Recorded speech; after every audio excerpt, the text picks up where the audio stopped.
Morning everyone, I'm Helen Lucas and I'm going to be looking after the coaching stage today. And I'm really pleased to announce we've got our first presentation happening on the stage right now.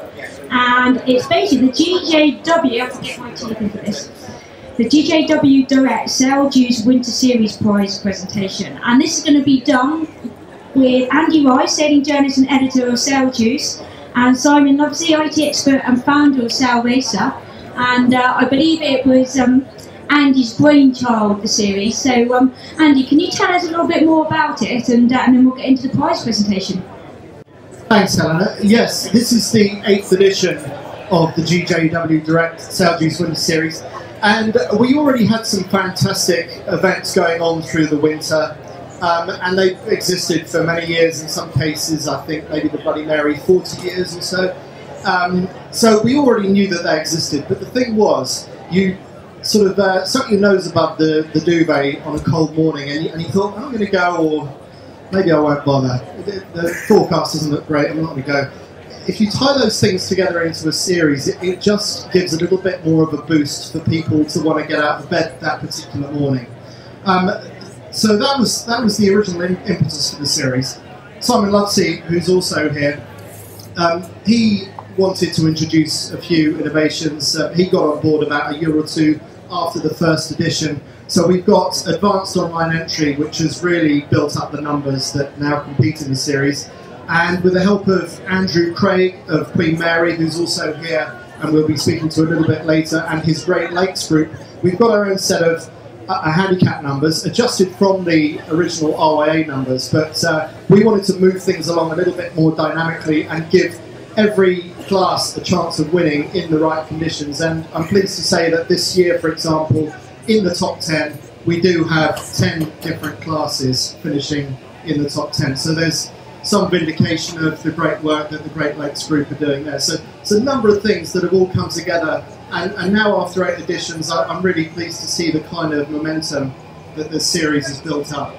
So, for example, this year we had just over 1,000 sailors in total, 660 boats in 89 different classes, and we see the diversity of UK dinghy sailing here at the Dinghy Show, and I like to think that our series is similarly representative of that, that whatever kind of boat you've got, you can come along and you can race at these 7 different events and have a decent bit of competition. So we've got a lot to get through, and Simon Lovesey is going to come and join me up on the stage. And one of the first things we want to get onto, actually, is we're going to start with the last event, which was the Oxford Blue. People had to get away. We didn't have time to get the prize giving done at the Oxford Blue, which took place about 2 weeks ago. So we would like to kick off with that first. So, Simon. So just quickly, we call out the top 10, and then we're going to have a chat with the winners. So in 10th, it was Mary Stanley, Maria Stanley and Rob Henderson, Emma Stevenson, Sean Cleary, Rob Cage, Colin Murray and Ali May, Matt Mee and Emma Norris, Mike Lyons, Tom Jeffcote and Tim Hartley, and Michael Truman and Martin Gibson. If they can come over and receive their prizes. And the winner was? And the winner was Russ and Penny Clark. So Russ, if you could join us up on stage. Now, Russ was under probation all season. His wife, Penny, was in the front of the boat, but he was under threat of being thrown off the helm at any moment. Penny having represented Great Britain at the Olympics in the laser radial in 2008. So, Russ, congratulations. You were under some pressure at the start of the season, but you did get better, so you responded well to the pressure, including winning at the Oxford Blue. That was it. I thought when we started at Draycott, if we finished around mid-fleet and improved the whole way through the series, you know, my security on the tiller would be absolutely nailed, and that's what we did. But no, we've sailed together before, both in monohulls, catamarans. We've sailed as helm and crew, and the other way around. So we're pretty familiar with it. But after the first event, we realised we had 2 helms sailing the boat, which wasn't particularly quick. So after a rather intense debrief in the car on the way home, next weekend we were sorted. I think got better from there. Well, you did get sorted, and also the RS 400 done particularly well this season, as has the RS 200. What do you put that down to? I chose the 400 to do the series because it's a very versatile boat. You can sail it in everything from nothing through to 30 knots. But what I really wanted to do was get mixed up into fleet racing again and so on. And I think the reason the 400's done so well this year is partly weather conditions, in the fact that we've had predominantly light winds, so the trapeze boats, the fireballs and others, the high boats, haven't really been able to stretch their legs. But also the course layout really favours us as well. We can fly the kite pretty much on 3 legs, and especially in the light winds when others are struggling, we can really hold the kite and move the pole around. So it's been a great boat for this year. Well, it was a dominant performance at the Oxford Blue. We expect to see you back next year. And helming or crew next year, do you think? Well, yeah, that's yet to be negotiated. Thanks, Russ. Congratulations. Okay, so if the other winners could come and take their prizes, that'd be great. So we now move on to the Harken Youth Award. I think I've seen Rob from Harken, if you can come up. This year we had something like 92 boats sailing in the youth category from 18 classes. In 3rd place, and the first junior, was Tim Hire in the RS Aero. 2nd was Ellen McRae, very dominant, but not quite far from the top again, radial. And the winner was George Coles in the laser.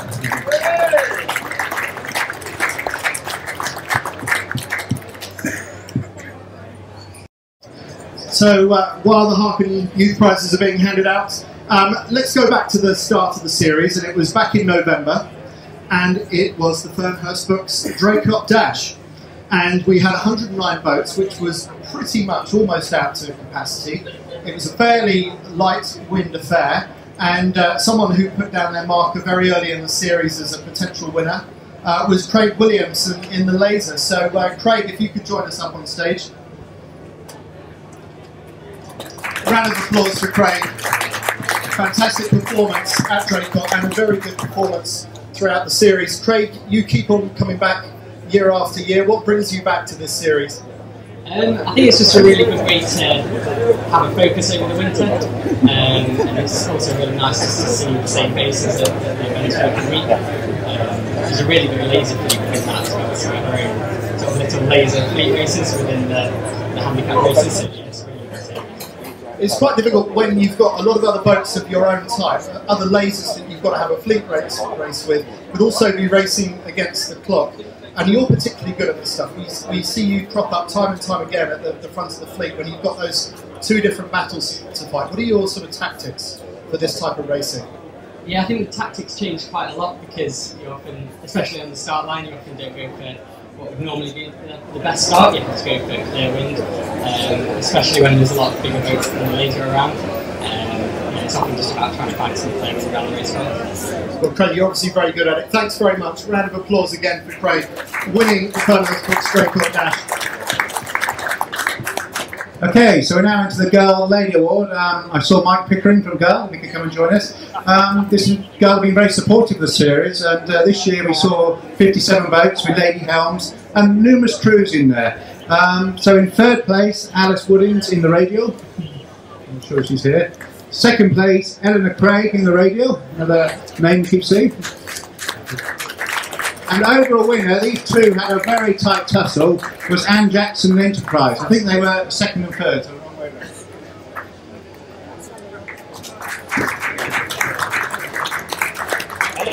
Well done.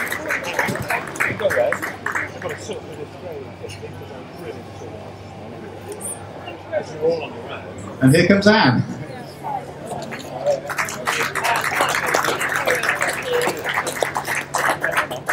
Okay, so while they're receiving that, we'll move on to the next event. And the second event of the series was the Datchet Flyer. And we will come on to the winners a little bit later because we hear a little bit more from them later on in the series. But I want to find out if Will Summits is here because we had the inaugural Winter Cat series this year. So I don't know if Will is here. His fantastic foiling Vampire is out in Palm Court for you to go and have a look at. So I do recommend that. But if Will's not here, we will move straight on. But it was nice to give the cats some formal involvement in the series, and we would like to see more catamarans taking part in the series, because the idea with this handicapping system is it almost doesn't matter what kind of boat you've got, as long as it fits on that particular piece of water, we'd like to see you racing in it. We had quite a few cats joining us, which was great to see, and we ran a little cat series over the events that they joined in. Will Sannox ran that, and then Will Smith in an F16, is he here? Ah, well done, Will. And then in third place was John Tuckwell, who we will see later. And the third event, well, this time let's get those people up who won the Datchet Flyer, because I don't think we've ever had back-to-back winners of events in the series. I'm not even sure that we've had people winning 2 events in a series, but Yorkshire Dales Brass Monkey at the other end of the country from Datchet, having just won at Datchet, it was Matt, me and Emma and Norris in an RS200. So if you guys could come up, let's hear how you did it.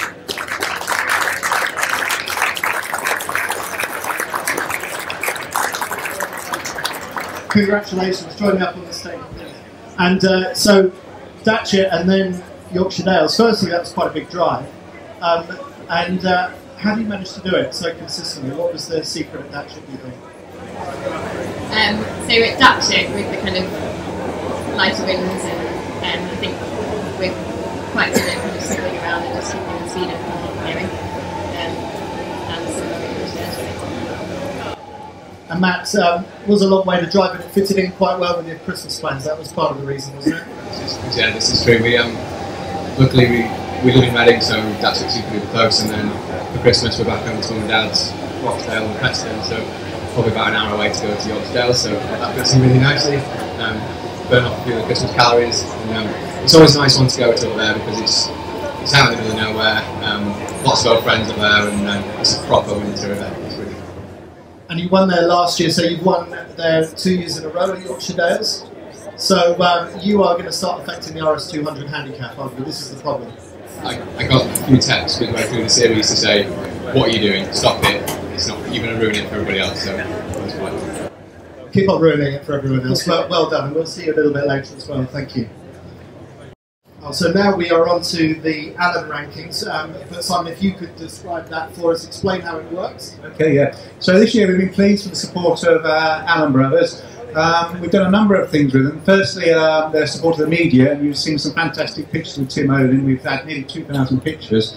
But one thing we've been exploring, now and we're quite keen at this, is really looking how we motivate people and looking how we sort of calculate improvements. So we've run a little algorithm where we're looking at people's improvement in corrected time against the front of the fleet and looking at the trends of that.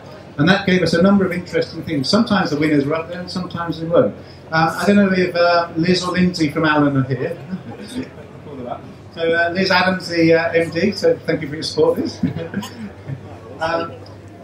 I'm going to call out firstly the winners for the other events. If they could move over to Jeremy to actually present them.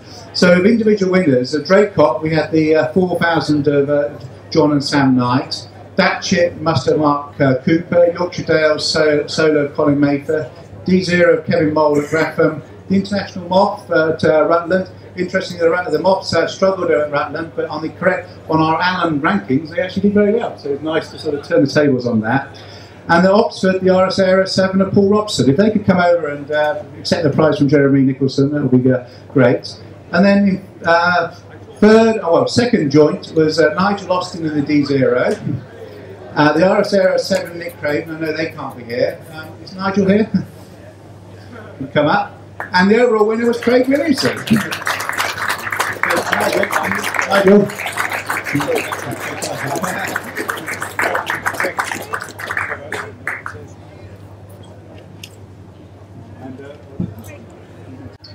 So moving on to the fourth event, it was the Grapham Grand Prix. Now most of the events are amalgamated one overall winner. The Grapham Grand Prix has 3 different divisions, and interestingly enough they were all from Grapham this year, which is quite unusual, but very good turnout this year by the home club.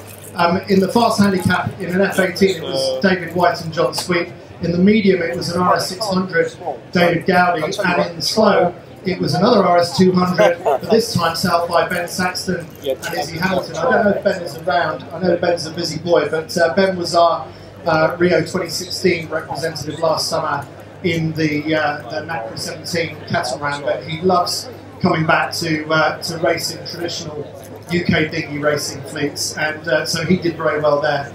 But Simon, moving on. So the next award is the Trident Top Club, and this is looking at the best 3 results from each club in every race. So the key is actually getting your club to compete.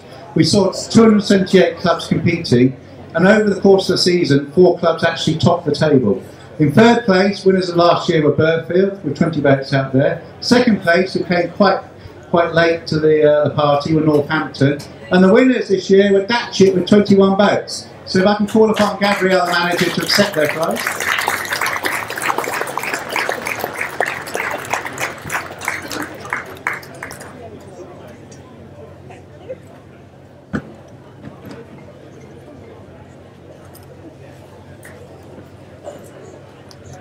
And Datchet win £350 to spend at Trident. So well worth doing it, well worth getting a club out there.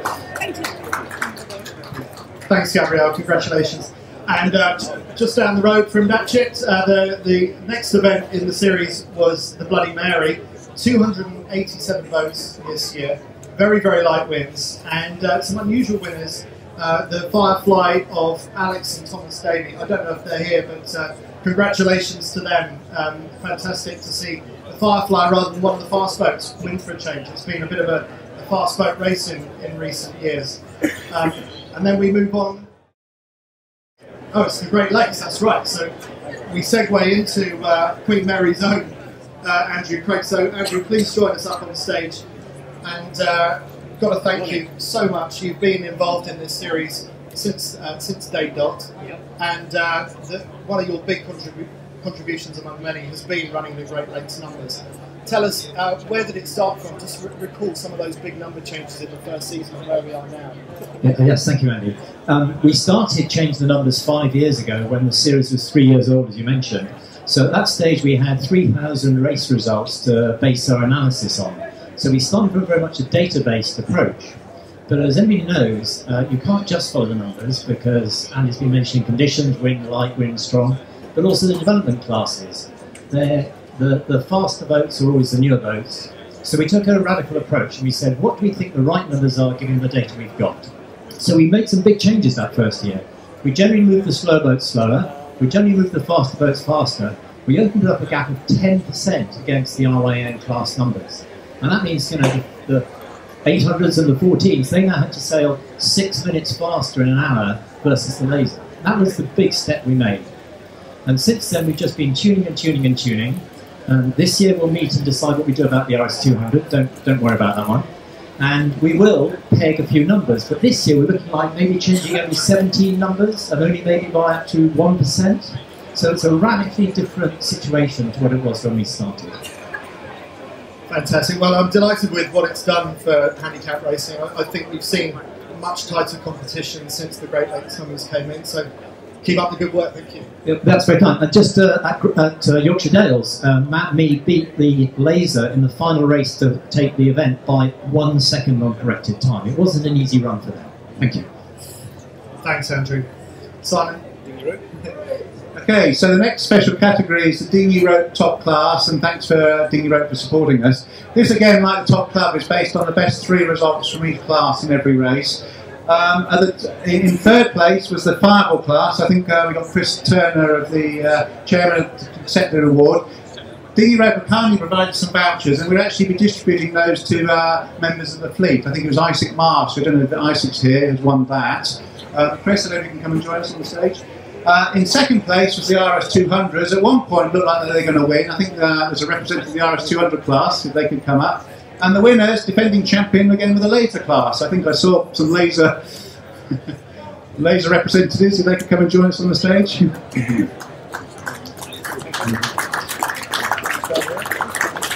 And then the RS200, I see little Harry here. He was one of our key RS200 sailors who was at all the events. So he's actually taking the vouchers home, so well done, Harry.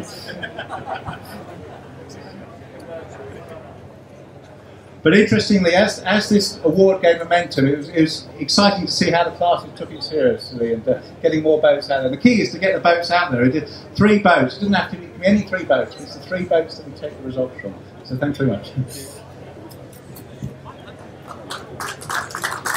The next event in the series is the John Marriott Tiger Trophy at Rutland Sailing Club, and special mention for Fireball sailors, Dave Hall and Paul Constable competed in every single one of the last 20 of those events. And it's got a special place in the calendar. And if Dick Sanders is here, I'd like Dick to tell us a little bit about the John Merrick's Tiger Trophy and also the John Merrick Sailing Trust, because a little bit of money was raised. So welcome, Dick. Thank you, Andy. First of all, yes, we raised over £4,000 for the trust this year. I've just been on the onboard stand and spoken to Kat Stevens, who runs the onboard scheme. She told me that the business of handing out boats every year to youngsters just starting out is the best part of her job. So the first message going out is that it's all locked into the regional championships for youngsters. We thank the Winter Warriors. It's not what the Tiger is often a bit of a beast. This year it was especially laid out for allowing Ian Walker to win, including the fog. But yes, a big thank you to every Winter Warrior. The money goes directly to youngsters just starting out. The trade help, I'm told, Kat Ferguson told us that the trade help us a lot as well by giving the RYA really good deals on the starter boats that they supply. And this will be the 25th Tiger Trophy next year. We're putting on a bit of a special. Ian Walker's threatened to get his old 470 out of the garage. Anyway, thanks very much. Thank you, Dick. Okay, moving on to the next award is the Speed Sticks Speed Challenge. With James from Speed 6. So James will come and join us. This is something we do with the GPS trackers. We're looking at both corrected time and adjusted time, and looking at the speeds across about 20 seconds. James, thanks for your support. Thank you very much. Thank you to all of the sailors and obviously the clubs and classes that have taken part. As everybody knows, it's a new product. We launched it with the SailJuice series, and I've got to say it's been the best platform. The feedback we've had has been excellent, and so thank you very much to everybody who's tried our product, tested it, and as you'll see, it's now an official product on sale. And for those that wanted to know, can you put it on the hull? The answer is yes, you can, and this is the new edition which is launched here at the show, and it is specifically to make your boat go faster. Thank you, James. Okay, we'll quickly do the results from Oxford, if they could come aside, and then we'll call up the winners. So, overall at Oxford, we had Ben Stalling, Mike Lyons, Emma Stevenson, and Dan Robbins. And then overall for the whole series, across the three events, in third place, Alex and Robert Horlicks in the Comet Trio, so it shows that you don't need a fast boat to win this one. Ralph and Sophie Singleton, I've seen Sophie over there. And first place, held on across the series, was Mark Barnes and Charlotte Jones. If they could come and accept their prizes over here, that'd be good. Before we move on to class winners, I see that Will Senex is here, so if Will could just quickly come up and just tell us a little bit about cat racing in the UK. You're the chairman of the UK Cat Racing Association, and you've supported the series this year. We launched the Winter Cat Series, and actually you were the winner, so congratulations, Will. Where do you see things going from here on? Well, I hope that next year an awful lot more cats turn out, and I hope that we rub shoulders successfully with all the other boats. Really, really good to be sailing alongside you. And I hope not to be the winner. I hope someone better than me can come along and clean up. Well, let's hope for that next year. Thanks, Will. And now we're going to move on to the class winners. So handing over to you, Simon. Okay, these are the prizes for the classes that had 15 or more boats, and we had 14 achieving that. Laser, Craig Willington, RS200, Matt Me and Emma Norris, RS 7, Daniel Wigmore, if you can come up as we're calling these out, Radial, Eleanor Craig, RS 400, Russ and Penny Clark, Merlin, Rob Page and Nikki Erskine Tulloch, D0, Ian Morgan, the Fireball, Christine Birrell and Viv Townsend, the Solo, Michael Sims, Topper, Abigail Lahr, and RS 09, Chris Lahr. Okay, so we're now moving on. So if John Tuckwell could join us from GJW Direct, we're getting on to the final prizes, and first we want to award a special achievement prize. Yes, a bit of an Oscar moment, so we have our little card here. Thank you for Jonathan. Yeah, it's the right one. One of the support the GJW provides award for special achievement, and this year that goes to one of the two that competed in all 7 races: Smiley, Chappy, Happy Grey, Nigel Austin. Yes.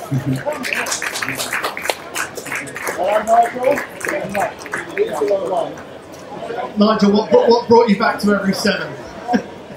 Not many people do that. Our photographer Tim Oman does that, but not many sailors do that. The only reason I came back for every 7 is because I'm not a brilliant sailor. I just in the middle of the fleet. But if you can take part in all the series, you've got a good chance of getting somewhere, and it's brilliant. Love it.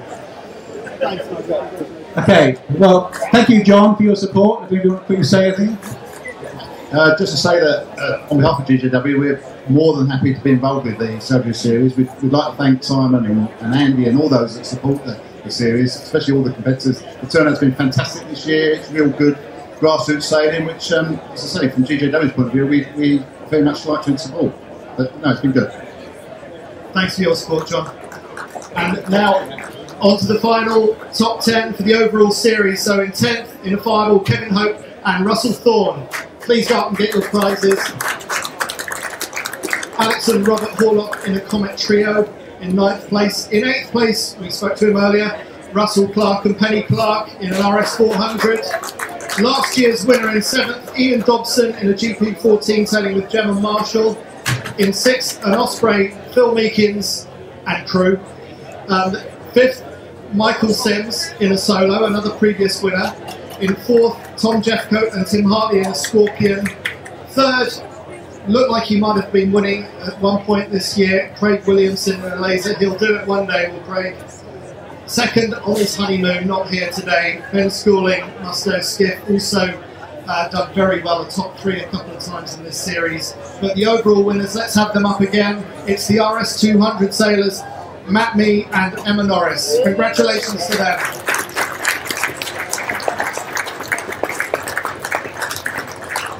Well done, guys. Fantastic performance. And you've just come back from skiing, especially to be here, so thank you very much for joining us. Matt, you've got a bit of a pedigree. I just want people to appreciate that they are being beaten by someone who knows what they're doing. You're a former Fireball World Champion, correct? And a bit of 470 campaigning as well. So why do you keep on doing the racing in the RS 200? You sailed at the highest level, but you still keep on coming back to this kind of sailing. For me, this is kind of proper sailing, and like what I grew up doing. What I really like about 200 is the boat is just such an equaliser. So whether you're a couple or a father and son team, like Harry and George, it's just really, really good racing. And then we get a chance to check in with the likes of Ben Saxton, James Peters.